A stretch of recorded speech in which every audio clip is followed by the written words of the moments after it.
Bonjour à tous, je vous retrouve aujourd'hui pour parler des énergies de la prochaine pleine lune qui sera une éclipse lunaire et qui se produit dans le signe de Taureau le 19 novembre à 10 heures vers 10 heures du matin, l'heure de Paris. C'est une éclipse lunaire qui est extrêmement intéressante et qui a un rôle assez important, qui mérite du coup toute notre attention. Elle mérite toute notre attention parce qu'elle marque une période assez cruciale dans la vie de beaucoup de personnes. Une période qui peut marquer un tournant dans la vie, un tournant qui peut prendre forme de différents événements, mais pas que. Elle peut prendre aussi la forme de différentes réflexions qui accompagnent cette période, de différentes intuitions aussi. Et cela va concerner un grand nombre de personnes. Pourquoi? Tout d'abord parce que c'est une éclipse lunaire et toutes les éclipses en astrologie représentent et traduisent une idée de l'effet collectif. Il y a vraiment une idée de l'évolution collective de l'humanité dans son ensemble. De l'autre côté, cette éclipse lunaire, le thème astral de cette éclipse lunaire nous offre une belle interaction entre toutes les planètes qui, elles, se trouvent importantes dans des signes variés. Et cela peut créer l'effet vraiment de répercussion sur quasiment l'ensemble de signes de zodiaque. Bien évidemment, les natifs de signes de Taureau et de Scorpion vont être en première ligne, ainsi que les personnes qui ont l'ascendant dans l'un de ces deux signes. Les natifs de Lion et de Verseau peuvent aussi constater des événements plus marquants dans leur vie, mais tous les autres natifs de tous les autres signes peuvent d'une façon ou d'une autre être touchés par les effets de cette éclipse lunaire. Les événements peuvent être très différents, bien sûr, d'une personne à l'autre et tout va dépendre de la maison dans laquelle se produit cette éclipse lunaire dans votre thème astral, de l'interaction aussi qu'il fait avec vos planètes individuelles dans votre thème. Et j'aimerais de ne pas trop m'y perdre dans des différents types d'événements possibles qui sont vraiment, on peut énumérer, c'est à l'infini, il y a beaucoup de nuances, mais j'aimerais surtout consacrer cette vidéo au sens de ces événements-là. Qu'est-ce que cela nous amène? Comment on pourrait mieux rebondir de ces événements? Quoi doit-on retirer de ces événements pour aller vers pour aller plus vers ce que l'on souhaite? Pour ce faire, je vais devoir sortir un petit peu du cadre habituel de mes vidéos consacrées à l'analyse de la nouvelle et de la pleine lune, parce que j'aimerais apporter plus de spiritualité dans cette analyse-là et peut-être faire plus place au côté un peu mystérieux, si vous voulez, de l'astrologie. L'astrologie, c'est une discipline occulte, on le sait, et de ce point de vue, elle nous offre une possibilité de cerner justement la partie cachée des choses, la partie invisible, la partie qui peut échapper à notre conscience, qui échappe souvent à notre connaissance. L'astrologie nous permet de mettre la lumière justement sur les différentes zones d'ombre et mieux comprendre le sens des événements qui accompagnent notre vie. J'ai cru comprendre que les abonnés de ma chaîne et les personnes qui regardent cette vidéo s'intéressent non seulement à l'astrologie, mais aussi beaucoup à la spiritualité, qui sont en recherche du sens des choses et qui savent prendre le temps pour le faire. C'est pour ça que cette vidéo elle risque d'être un peu plus longue que mes vidéos habituelles. Il y a énormément d'éléments très intéressant à propos de cette éclipse lunaire que j'ai envie de partager avec vous. Je vais néanmoins essayer de ne pas trop m'éparpiller afin de rester quand même assez concentré sur les éléments les plus importants. Vous me direz ce que vous en pensez par vos pouces en haut, par vos pouces en bas. N'hésitez pas aussi à partager vos idées, vos réflexions dans les commentaires à cette vidéo-là. Pour commencer, j'aimerais resituer la notion des éclipses. Non pas du point de vue de l'astronomie, parce que ça, je pense que vous le maîtrisez tous depuis votre programme scolaire, mais plus du point de vue de l'astrologie. Parce que le comprendre va nous permettre de comprendre l'idée de ce qui nous arrive, et l'idée de cette période-là. Pour ça, resituons d'abord la Terre dans notre système planétaire. Et vous allez voir que le positionnement de la Terre, il est stratégique et il est déjà en soi la clé pour comprendre beaucoup de choses. Si on regarde notre système solaire, on verra que la Terre, elle se trouve à mi-chemin, non pas 1 kilomètre ou je ne sais plus quelle unité de mesure de distance entre les planètes, mais il se trouve à mi-chemin symboliquement entre le Soleil et Saturne. Et en effet, nous avons Soleil, Mercure, Vénus, Terre, Mars, Jupiter, Saturne. Qu'est-ce que cela traduit? Saturne en astrologie traditionnelle, depuis toujours, représentait de certaines limites, parce que jadis c'était la dernière planète que l'on connaissait de notre système planétaire qui fermait donc ce système-là, qui représentait la limite avec le reste du cosmos. De l'autre côté, Saturne maîtrise le signe de Capricorne, le signe de la Terre, le signe du matériel, voire du matérialisme. Et sur notre planète Terre, nous avons une idée très présente de limite du matériel. Et on sait qu'il y a une notion d'une certaine finitude de tout ce qui est matériel dans notre vie. Et c'est pour ça que malheureusement, notre corps ne résiste pas vraiment très très longtemps. Nous, les êtres vivants, habitants de cette terre, nous sommes ancrés, nous sommes faits de chair et d'os. Mais pas que. Et en tant qu'êtres vivants, nous sommes tous, et surtout vous, chers spectateurs de cette vidéo, nous sommes tous en recherche de quelque chose de plus grand. On est en recherche de sens de notre vie, on cherche à nous épanouir, on cherche à faire rayonner notre personnalité et on cherche surtout à nous connecter avec une dimension spirituelle. On cherche à nous connecter à quelque chose de plus grand. Et justement, ce quelque chose, il est représenté par le soleil. En effet, en astrologie, le soleil représente notre esprit, il représente cette dimension spirituelle, il représente cette lumière aussi qui nous habite, cette conscience. Et c'est pour ça qu'on parle beaucoup de la prise de conscience, de l'évolution de la conscience. Il représente aussi la conscience supérieure, parfois qui nous guide. Et si on faisait référence à des religions, c'est l'idée de Dieu en fait qui est associée en quelque sorte au soleil. On peut aussi appeler ça l'absolu dans d'autres disciplines. Le fait est que c'est cette partie-là en fait qui nous anime aussi pendant notre vie sur Terre. En tant que terriens, nous sommes en perpétuelle recherche de cet équilibre entre notre évolution spirituelle et notre soif de reconnexion au plus grand, au spirituel, et notre contrainte de la vie matérielle, de notre ancrage dans la vie matérielle. Quel rôle joue la Lune dans toute cette histoire ? Vous savez, depuis un certain moment, il y a beaucoup d'astrologues, et moi j'en fais partie, qui font une place importante aux énergies de la Lune.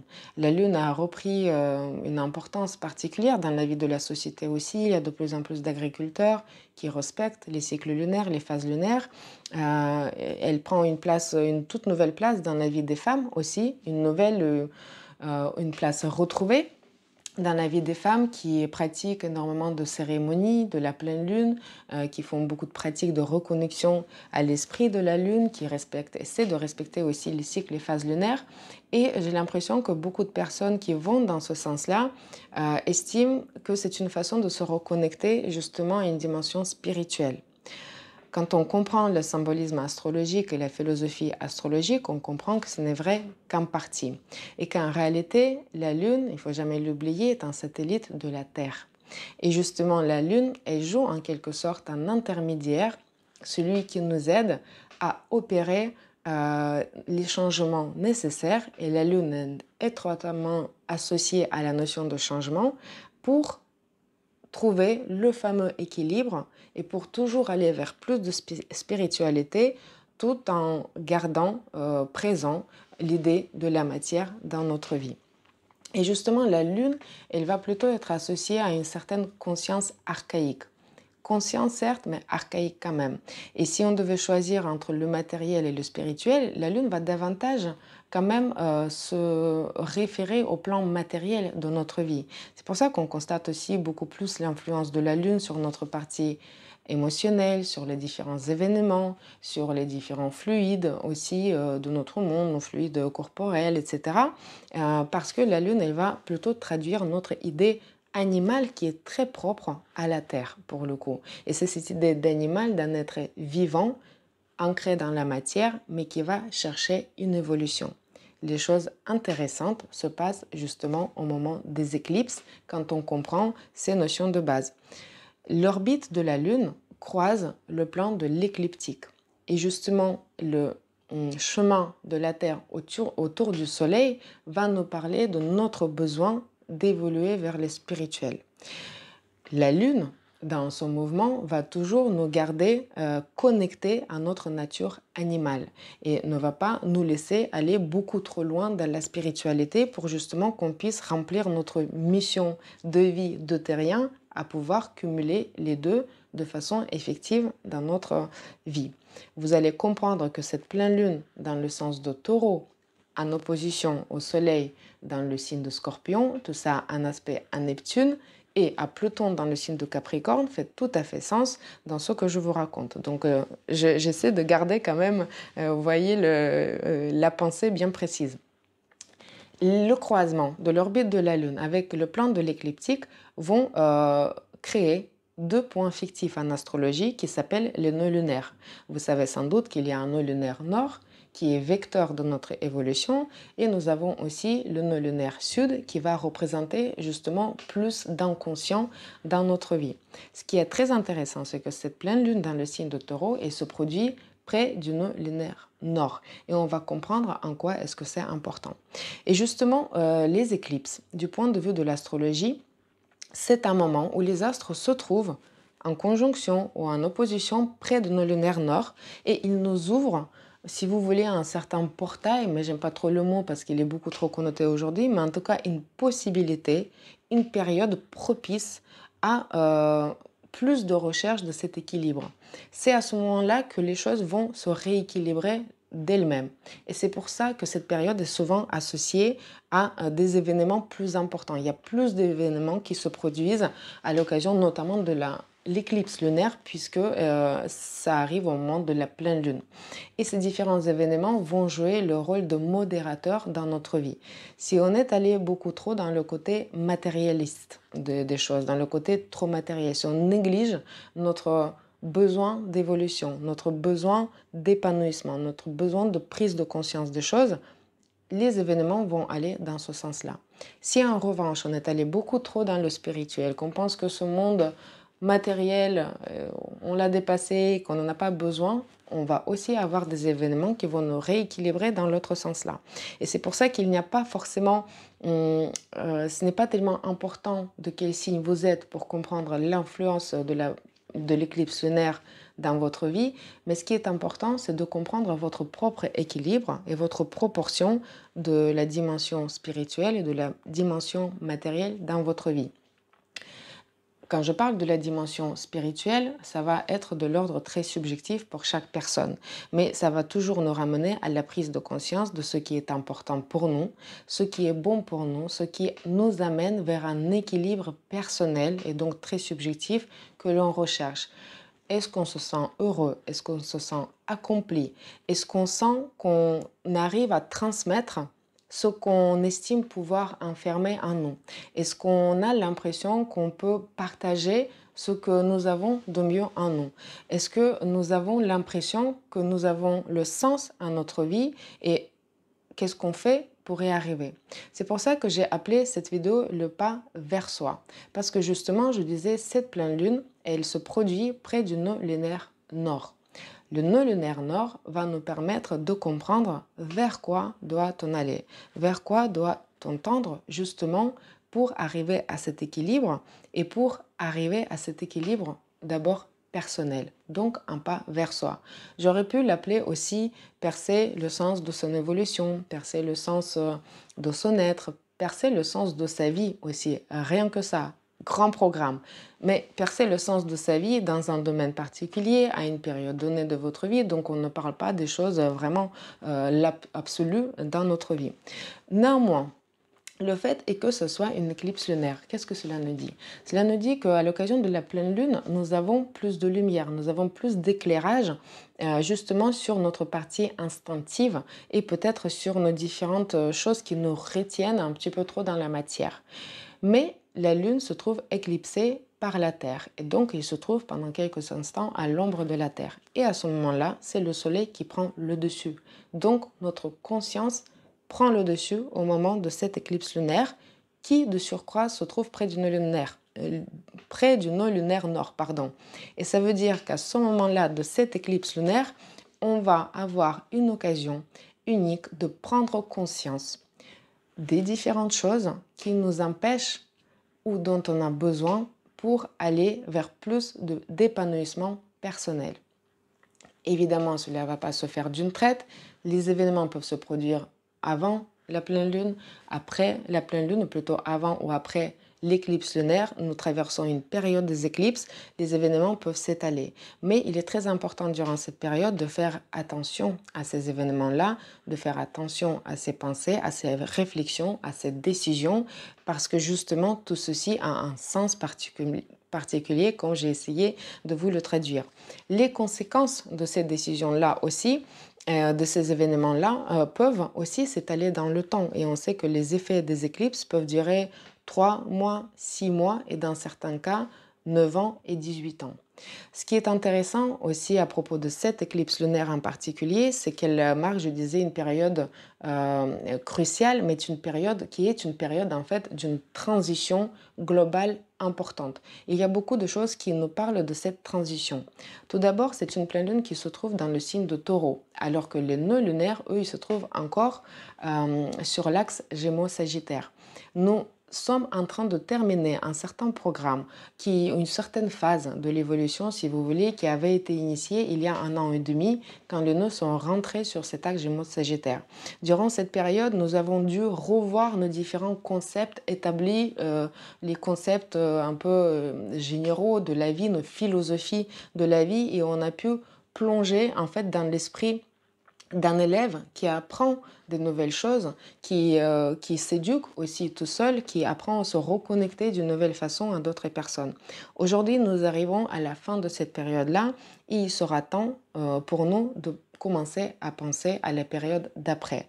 Qu'est-ce que nous retirons de cette période passée? Qu'est-ce que nous avons appris de cette période passée? Quels nouveaux liens on a pu créer avec le reste du monde? Ça, c'est très important de réfléchir à ce moment-là parce que tout ça, ça va nous aider à aborder de nouveaux sujets dans notre vie qui vont davantage concerner justement l'équilibre entre notre partie matérielle et notre partie spirituelle. Le signe de Taureau dans lequel se produit cette pleine lune nous parle justement du matériel. Cela nous parle de nos différentes ressources et cela nous parle de aussi ce qui nous nourrit de façon vraiment physique, ce qui nous nourrit de façon plus spirituelle. Et on va tous reconsidérer progressivement nos différents rapports, si vous voulez, entre le matériel et le spirituel. Pourquoi la période de la transition une nouvelle fois de plus? Parce que le maître de cette pleine lune qui est Vénus, elle se trouve dans le signe de Capricorne. Donc comme je disais, le signe de la matière aussi est le signe qui nous parle des idées assez fondamentales. Vénus, au moment de cette pleine lune, commence sa boucle rétrograde et elle va rester très longtemps dans ce signe de Capricorne.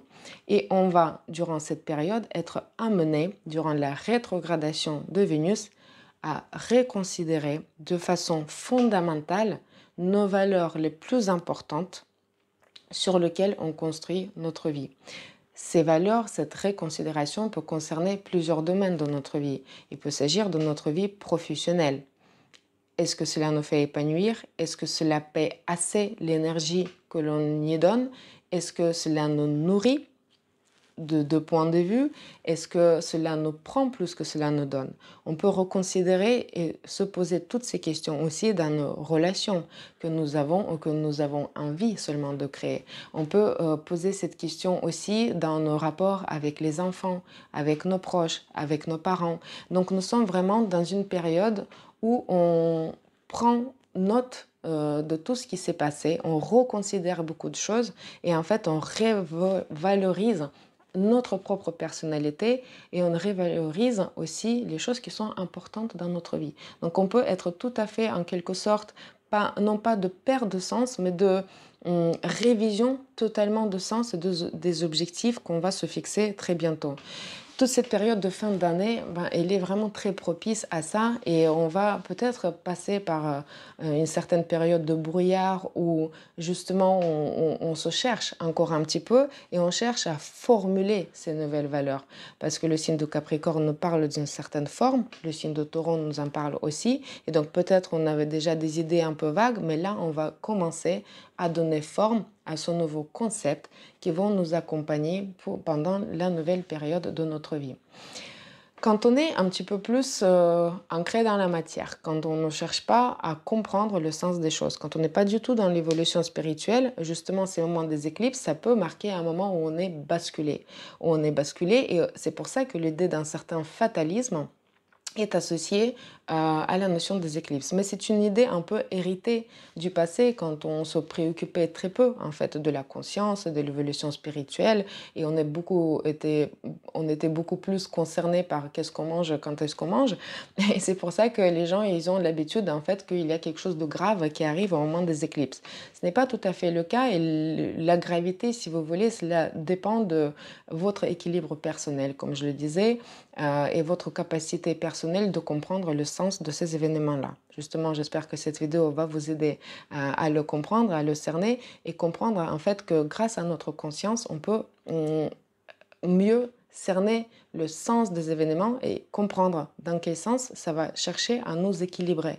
Donc c'est en quelque sorte au contraire des tips, si vous voulez, de l'univers qui nous indiquent, qui nous aident à baliser le nouveau chemin qu'on va prendre et qui nous aident à évoluer vers quelque chose qui nous correspond beaucoup plus et qui nous équilibre beaucoup plus aussi. Donc si vous êtes plutôt du genre à prendre conscience des choses, à rechercher le sens des choses, il n'y a pas de raison que cette période vous la viviez mal ou que vous soyez trop basculé par les différents événements qui peuvent arriver. Bien au contraire, vous allez avoir tous les éléments justement pour vous saisir de ces événements, vous saisir de tout ce qui nourrit et accompagne cette période pour mieux aller vers les choses qui vous font épanouir, pour les choses qui font sens pour vous aussi.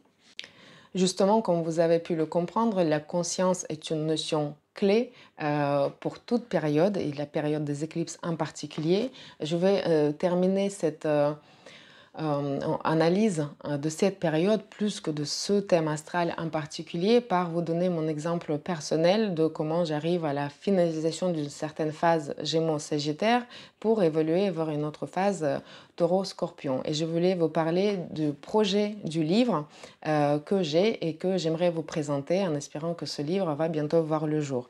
Justement, tout au long de ces années des nœuds lunaires dans l'axe Gémeaux-Sagittaire, je m'occupais du projet du livre que j'avais initié et qui s'appelle Manifeste pour muscler sa conscience. Parce que quand on est plus dans la spiritualité, on est beaucoup plus connecté au principe solaire conscience plutôt qu'au principe instinctif de la lune. Et j'estime qu'il est très important de muscler sa conscience et la conscience ne se développe pas toute seule. Elle a besoin d'un effort, elle a besoin d'un exercice. Et justement, l'idée de ce livre, c'est de pouvoir donner l'occasion à des lecteurs de faire cet exercice tout seul. C'est un livre que j'ai coécrit avec 6 autres personnes. 6 autres personnes qui viennent des horizons totalement différents, qui ont vécu un parcours différent. Ensemble, nous répondons à des questions assez importantes que chaque personne a envie de se poser dans la vie. Et ce premier livre s'intitule La trentaine, parce que nous sommes tous des trentenaires au moment où on a écrit ce livre et nous nous exprimons du point de vue de trentenaires sur des questions qui pourtant peuvent intéresser des personnes tout à fait des âges différents. Ce livre n'est pas là pour donner des recettes, ce livre n'est pas là pour donner des solutions clés en main, mais ce livre, il est là pour provoquer le débat, pour pousser à la réflexion, parce que j'estime que c'est cette réflexion qui nourrit particulièrement la conscience et qui nous aide justement à muscler notre conscience et vivre notre vie de façon plus heureuse et équilibrée. Ce livre va paraître en auto-édition sur Amazon et pour l'instant, nous sommes en train de financer ce projet et c'est pour ceci que je voulais partager avec vous la cagnotte. Le signe de taureau oblige pour récolter de fonds, justement pour pouvoir éditer ce livre. Si ce projet vous intéresse, si vous faites partie de ceux qui cherchent à muscler sa conscience et si vous pensez que cela peut aider les autres aussi à passer par cette étape de musculation de la conscience, je vous mets le lien en bas de cette vidéo sur la cagnotte, justement, pour récolter les fonds pour l'édition de ce livre. Vous pourrez lire sur cette cagnotte une présentation plus détaillée de ce livre-là. Et dans tous les cas, j'espère que si vous ne participez pas à la cagnotte, vous aurez au moins envie de lire ce livre quand il apparaîtra. Je vais terminer mon analyse de cette éclipse lunaire Sur ceci, je vous remercie pour cette attention à mes vidéos-là et je vous retrouve très bientôt pour parler de la prochaine éclipse solaire, cette fois-ci qui va se produire dans le signe de Sagittaire. Merci, à bientôt, au revoir.